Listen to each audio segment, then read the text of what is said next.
Hello guys, তো আপনাদের share করতে পারি নতুন একটা ব্লগ। তো আজকে আমি আর উনি মিলে কী করি, কীভাবে করি তো শেয়ার করবো। তো আজকে আমাদের বাড়িতে রান্না করবো, তো বাড়িতে কেউ নেই, ওই জন্য আমি রান্না করতে এসেছি। তো দুজনে মিলে দেখি কী রান্না করি আর কী করি, আপনাদের শেয়ার করবো।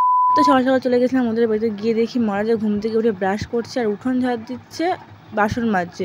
তো সকালে কাজগুলো কমপ্লিট করছে আর কি। তো আমি গিয়ে একটু চা করে দিলাম, তো চাটা খেয়ে নিল।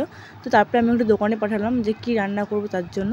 তো ও এই থানচ আপটা আনলো, ও সোয়াবিন নিয়ে এসছে, সোয়াবিন খাবে ও। তো এখন সোয়াবিন রান্না করবো, তো তার জন্য আলু মাংস কাটতে হবে। তো চলো দেখা যাক।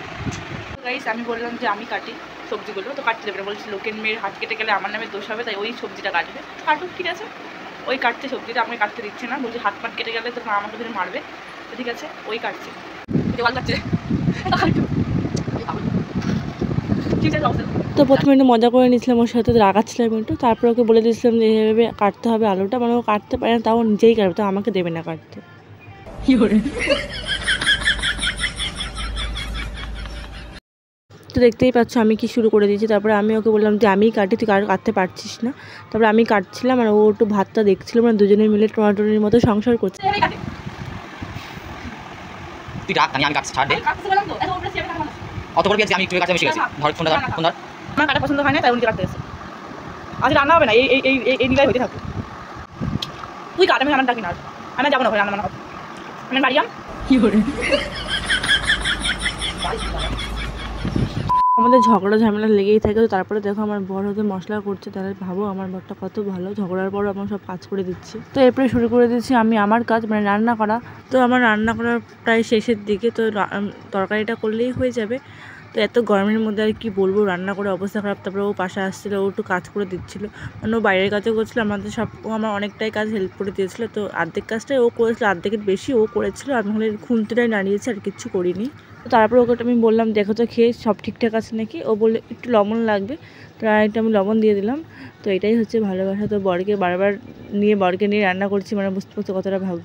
তো ঠিক আছে, এইভাবে রান্নাগুলো সব কমপ্লিট করলাম। তারপরে দুজনে মিলে ঢঙও করছিলাম, মানে বহুত ইয়ার্কি মারছিলাম, দুজনে মিলে রান্নাও করছিলাম আর ঢঙও করছিলাম।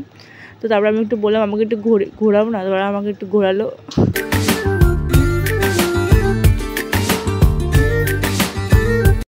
তো গাইস, আমাদের রান্না কমপ্লিট, এখনো খেয়ে টেস্ট করে বলো কিরকম রান্না হয়েছে।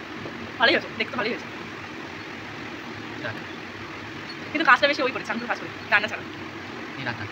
যা বাদ যা, আমি পারবো না, অনেক কাজ করছি। বারবার তুই যা, আমি কাটছি। সত্যি সত্যি না, ভিডিওর জন্য বলে ভালো হয়েছে, আমি রান্না করতে পারি। কেমন হয়েছে রান্নাটা? ভালো হয়েছে।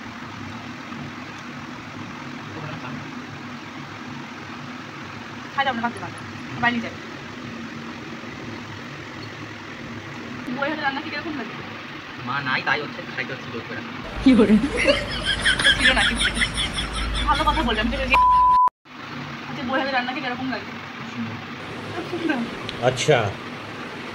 ও তারপরে সবচেয়ে সেরা মুহূর্ত হচ্ছে এইটা। আর হ্যাঁ, তোমাদের সবাইকে জানাই অনেক অনেক ভালোবাসা, কারণ তোমরা এই ভিডিওতে অনেক ভালোবাসা দিয়েছো। তো আমার ইউটিউবে সেরকম সাবস্ক্রাইব নেই, তো সেই আনতে তোমরা আমাকে অনেক ভালোবাসা দিয়েছো। তো অনেক অনেক অনেক ধন্যবাদ, তোমাদের আরও এরকম ভিডিও দেওয়ার চেষ্টা করবো। রান্না বান্না খাওয়া দাওয়া সব কমপ্লিট। তো আজকে ভিডিওটা এই পর্যন্তই।